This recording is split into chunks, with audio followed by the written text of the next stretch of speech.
জামাই আমরা নিজেরা ঢাক ঢোল পিটাইয়া তোমার এই এয়ারপোর্ট দিয়ে আইলাম। বিদেশে এমন কি ঘটনা ঘটলো 1.5 মাসের মধ্যে তুমি গ্রামে আইসা পড়লা। বিদেশ যাইলো কারা জানেন?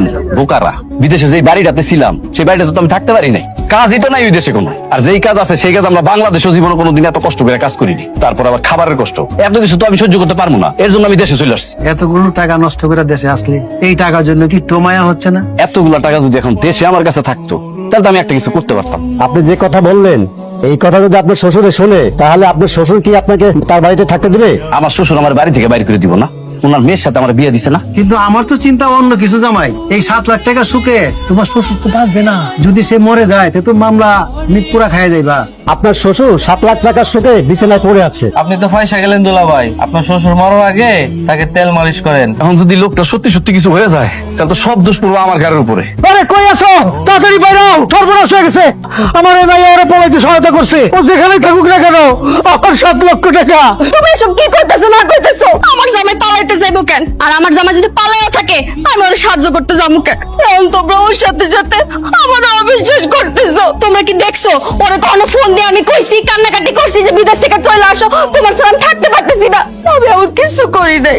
ও মিথ্যে কথা কইতেছে, একটু বিশ্বাস নেই তোমার মেয়ের প্রতি। তোর বাপের টাকার লেগে বিছনায় পড়ছে। তোর বাপের টাকার লগে লগে আমার ভাইয়ের 3 লাখ টাকা গেছে। কই যাইবো পালায়া?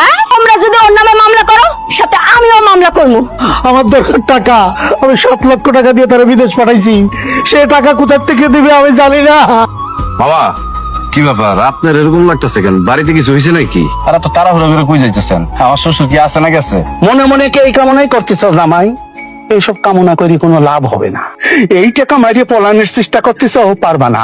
বাড়িতে পলাবে তাও পারবে না। সারা গ্রামের লোকজন জানে তুমি আমাদের 7 লাখ টাকা নষ্ট করে বিদেশ থেকে বাড়ি ফিরে আইছো। এখন কোনো কথা না কয়ে সোজা আমার সাথে বাড়ি চলো। হ্যাঁ, আপনি সব কি উল্টা পাল্টা কথা বলতেছেন মামা? আপনার মাথা মতো ঠিক আছে? আমি আসছি আমার শ্বশুর বাড়ি, এখানে কি কেউ পালায় যায়? তাছাড়া আমি তো আপনাকে বাড়ির দিকে যাইতেছিলাম। ভালো করছো। তোমাকে না দেখে দুলাভাই তো বাড়িতে চিল্লাচিল্লি শুরু করছে, সে তো বিছানায় পড়ে গেছে। আমি জানি, আমি তো আর আপনাকে সন্তান না, আমি হলাম আপনাকে জামাই। আর জামাই একটা ছোট্ট ভুল করলেও সেটা অনেক বিশাল আকার ধারণ করে। আর আমি আরো একটা ভুল করে ফেলেছি। আমার শ্বশুরের কাছ থেকে 7 লক্ষ টাকা নিয়ে বিদেশ গেছিলাম, সেই টাকাটা নষ্ট করছি, নষ্ট কইরা দেশে চলে আসছি। আপনাকে টাকা কোনোদিন আমি শোধ করতে পারবো কিনা, আর আমি যদি বাইসা থাকি তাহলে আমার শরীরের রক্ত বিক্রি করে হইলো আপনাকে টাকা শোধ করে দেওয়ার চেষ্টা আমি করব। এই সমস্ত কথা আমাকে বলে লাভ নেই। বাড়িতে চলো, বাড়িতে যায় তোমার শ্বশুর আব্বাক বলবে টাকা শোধ করতে হয়। মামা আমি আপনারা আমার অসুবিধার কথা কইলাম, অথচ আপনার জীবনের কোনো পরোয়া নাই, সেটা আমি খুব ভালো করেই জানি। চলেন বাড়িতে চলেন। আসো আজকে আসুক।